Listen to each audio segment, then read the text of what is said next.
Welcome back, everybody, for another deep dive. This time, we're going to be taking a look at Ermance Dufaux. Ermance Dufaux. Yeah, have you heard of her? I have. Fantastic. Yeah, she's a fascinating figure. So, a prominent but maybe lesser known figure from the early days of Spiritism, and we've got a whole bunch of sources here. Yeah. Biographical entries, Spiritist websites, historical articles, all this stuff.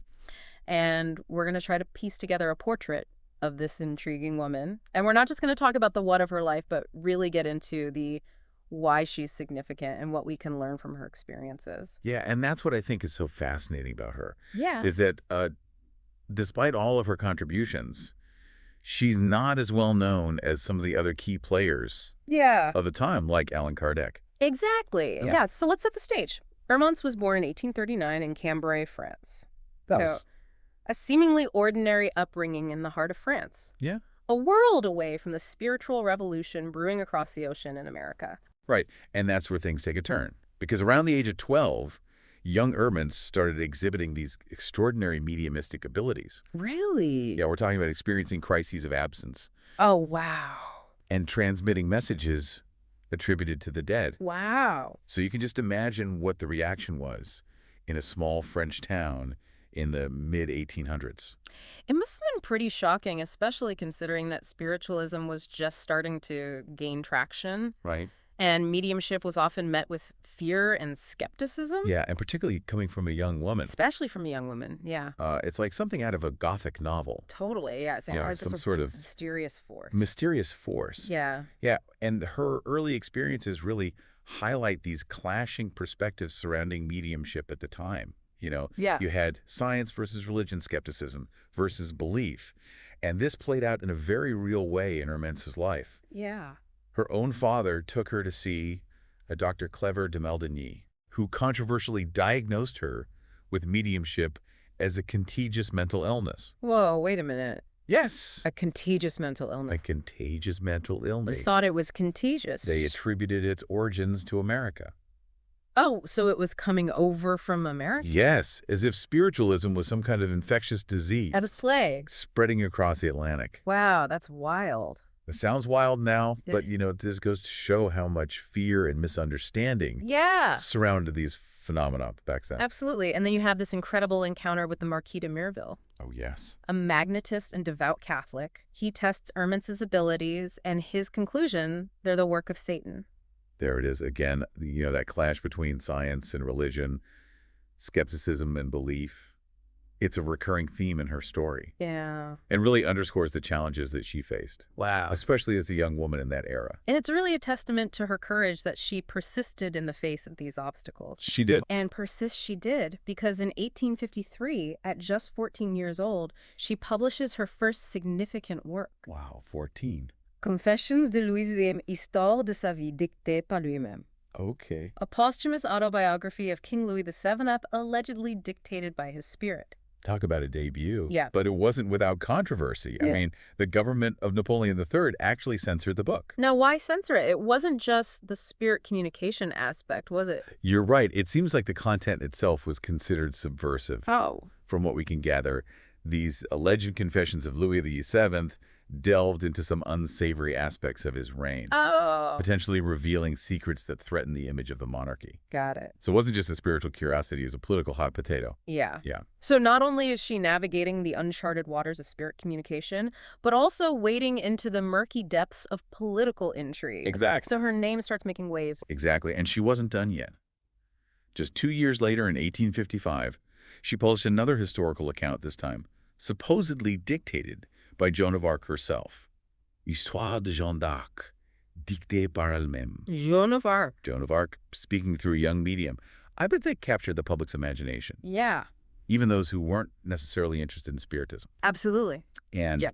both of these books, despite the controversy, were instrumental in fueling the growing interest in Spiritism. Yeah. They presented a compelling, albeit controversial case for spirit communication. So we have Ermance Dufaux, this Yeah. young woman challenging societal norms, facing down skepticism and religious censure, and becoming a key figure in the burgeoning world of Spiritism. What a start to a remarkable life. Yeah, what a start. Where does this incredible journey take her next? Well, that's where we enter the next fascinating chapter of Ermance's story, her connection with Allan Kardec, the very person who would go on to codify Spiritism. That's right. This is where things get even more interesting. We'll dive into that pivotal relationship and its impact on the development of Spiritism in the next part of our deep dive. Stay tuned. Welcome back. So when we left off, Ermance was really starting to make a name for herself in the Spiritist circles of France.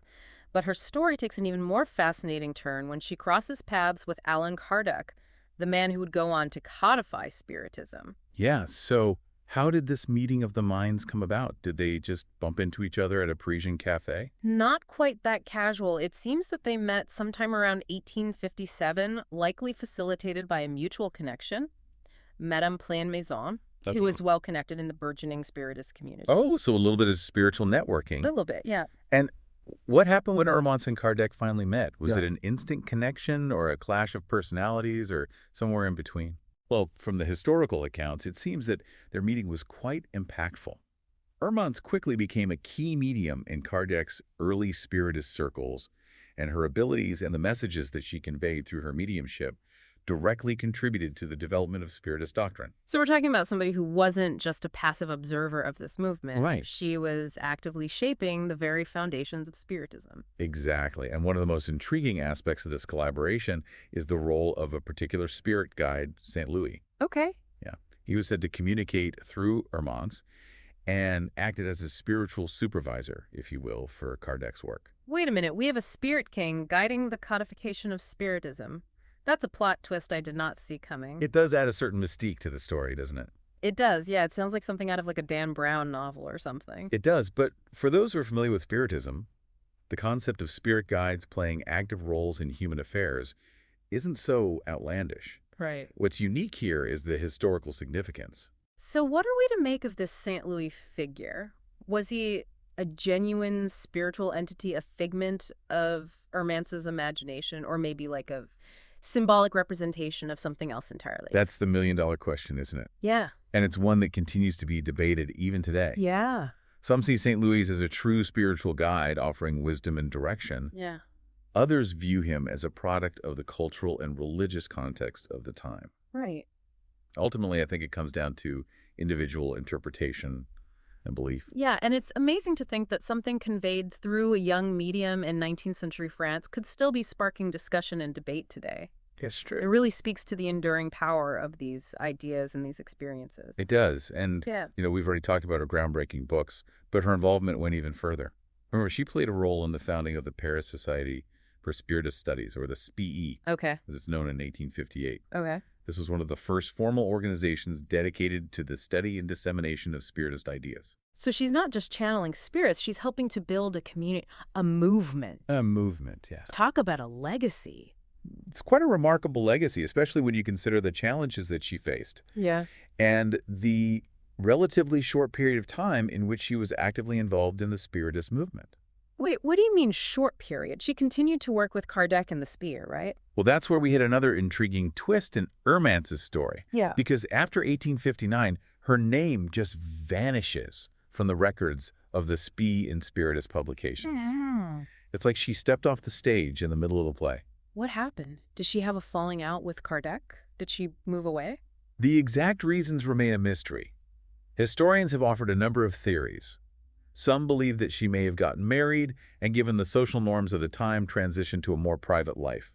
Others speculate that she may have had disagreements with Kardec or other members of the SPE, leading to a parting of ways. Okay. There's even the possibility that she became disillusioned with Spiritism altogether. Yeah. Her beliefs evolving in a different direction. So we have this vibrant, trailblazing figure deeply involved in the heart of the Spiritist movement, and then poof, she's gone. It makes you wonder what went through her mind, what led to this dramatic change. It really does. And that's what I think makes her story so captivating. Yeah. We're left with these pieces of a puzzle, intriguing clues that allow us to imagine various possibilities. Right. But we never fully grasp the complete picture. But she doesn't disappear completely, right? Yeah. We know she goes on to write more books, You're right. though not about spirit communication. That's right. It's as if she steps out of one world and into another. Yeah. Her later publications focus on more conventional topics. Okay, like what?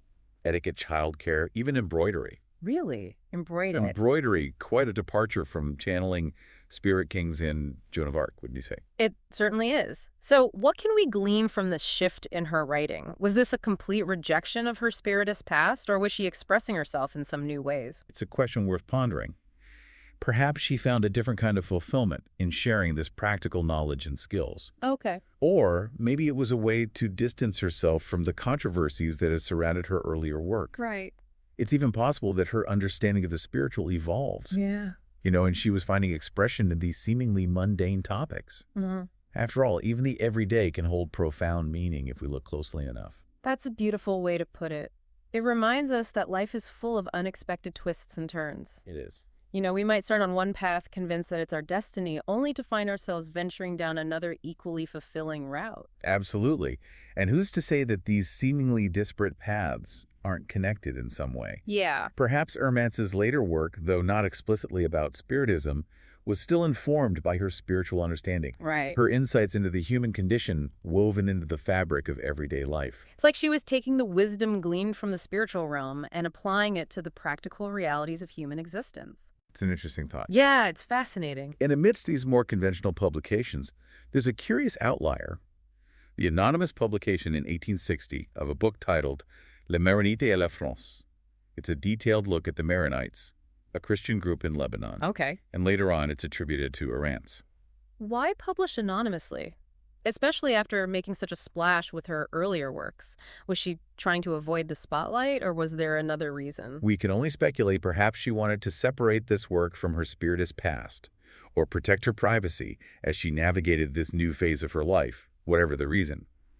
It adds another layer of mystery to an already enigmatic figure. Yeah, it's these mysteries, these unanswered questions that make delving into Ermance's story so rewarding. Right. We're not just learning about a historical figure, we're engaging with a life filled with intrigue, contradictions, and a depth that continues to fascinate more than a century later. Absolutely. And as we move into the final part of our deep dive, we'll explore the legacy that Ermance left behind. What impact did her brief but brilliant foray into the world of Spiritism have on the movement's development? Right.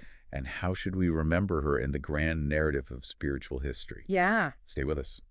Welcome back to our deep dive into the life of Ermance Dufaux. So we've journeyed through her childhood, witnessed her emergence as a medium, explored her controversial publications, and delved into that intriguing relationship with Allan Kardec. Right. Now, as we approach the final chapter of her story, I can't help but wonder about the lasting impact she had both on the Spiritist movement and on those who continue to be fascinated by her life. It's a question that lingers, isn't it? How do we measure the influence of someone who seemed to vanish from the historical record, leaving behind just these fragments of a life lived at the intersection of the ordinary and the extraordinary? Yeah, it's like trying to grasp smoke. Right. The essence is there, but it's constantly shifting and eluding our grasp. Absolutely. So how do we even begin to unravel Ermance's legacy? Well, I think the best place to start is with the Spiritist movement itself. Even though her active involvement was relatively brief, those few years were incredibly formative for the movement. Her mediumship, particularly those messages attributed to St. Louis, directly contributed to the codification of Spiritist doctrine, the very foundation upon which the movement is built. Yeah, it's amazing to think that such a young woman played such a pivotal role in shaping a movement that continues to thrive today with millions of followers worldwide. It really is. Yeah. And it speaks to the power of ideas and how they can transcend time and place. Absolutely. Ermance's contributions, whether through her mediumship, her publications, or her involvement in the STEN, helped to plant the seeds of a spiritual understanding that continues to resonate with people seeking answers to life's big questions. And what about her legacy beyond the Spiritist movement? What can we learn from Ermance's life that kind of transcends specific doctrines or beliefs? That's where her story becomes even more universally relevant. Ermance embodies this fearless spirit, this willingness to embrace the unconventional, to challenge societal norms, and to speak her truth even in the face of adversity. She was navigating a world that was often hostile to women, especially those claiming to communicate with spirits, yet she persisted. Yeah.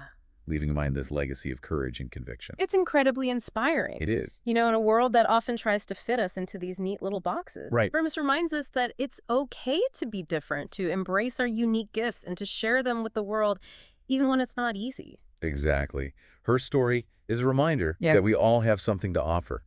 or a perspective that can enrich the world around us. And even if our contributions seem small or insignificant, Mhm. the grand scheme of things, they can still have a ripple effect, Yeah. inspiring others and leaving behind a legacy that extends far beyond our own lifetimes. It makes me wonder what Ermance would think of the world today. Would she be encouraged by the growing acceptance of spiritual exploration and the diverse range of spiritual practices that are available? It's an interesting thought. Perhaps she'd find solace in knowing that the seeds she helped plant have blossomed into this rich tapestry of spiritual seeking.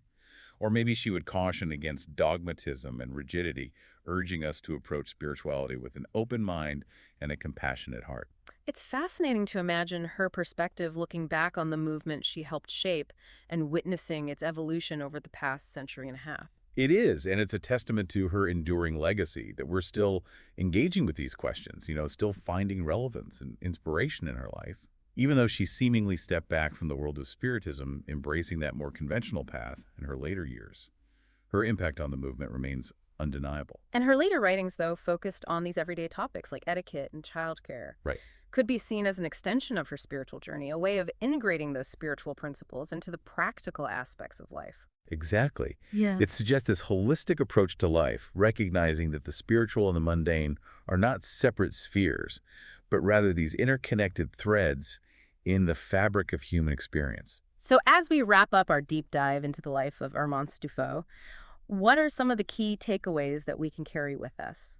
What can we learn from her remarkable journey? Well, for me, it's a reminder that sometimes the most profound impact comes from those who dare to step outside the boundaries of convention, Yeah, who embrace the unconventional, and who shine their light even when the world tries to dim it. I couldn't agree more. Ermance was a trailblazer, a woman ahead of her time, and her story continues to resonate, encouraging us to be bold in our own lives, to embrace our own unique gifts, and to contribute to the world in ways that are meaningful to us. And even though there are gaps in the historical record, even though we may never fully grasp all the complexities of her life, Right. Ermance Dufaux leaves behind this legacy of courage, conviction, and a deep connection to the spiritual realm. Beautifully said.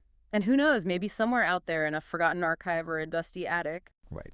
More pieces of Ermance's story are just waiting to be discovered, adding further depth and nuance to her already fascinating life. It's true. Until then, let's cherish the fragments that we have, allowing them to spark our curiosity, inspire our own journeys, and remind us that even those who fade from the spotlight can leave behind a legacy that continues to illuminate the world. Well said. Thanks for joining us on this deep dive into the life of Ermance Dufaux.